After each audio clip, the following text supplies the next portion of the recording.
I want to talk, and I want to try to cover a lot of different subjects before we turn to the members here. They asked the tough questions, by the way. I'm here to lull you into a sense of complacency. I want to talk about U.S.-Pakistani relations. In full disclosure, I've been involved with them many times in the U.S.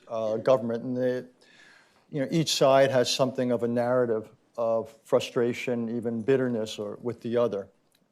But I want to quote a sentence or two from the memoir of Jim Mattis. James, until recently, was the U.S. Secretary of Defense. And I'm quoting here.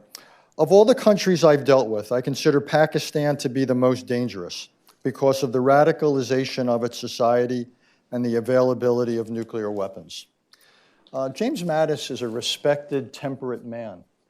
So when you hear someone like that writing those words, what is your reaction? Just that I do not think James Mattis fully understands why Pakistan became radicalized. There's just a short history which everyone may or may not know. In 1980s, when the Soviets invaded Afghanistan, Pakistan, along with the United States, helped by the United States, we organized the resistance to the Soviets. And the resistance was organized by Pakistani ISI training these militants who were invited from all over the Muslim world to do jihad against the Soviet Union. And so we created these militant groups to fight the Soviets. Then, of course, fighting the Soviets, jihad was glorified. And I never forget when Ronald Reagan invited the Mujahideen leaders to Washington, and he said they reminded him, and I quote, "the moral equivalence of the founding fathers of the United States." So jihad was, jihadis were heroes then. Come 1989, Soviets leave Afghanistan.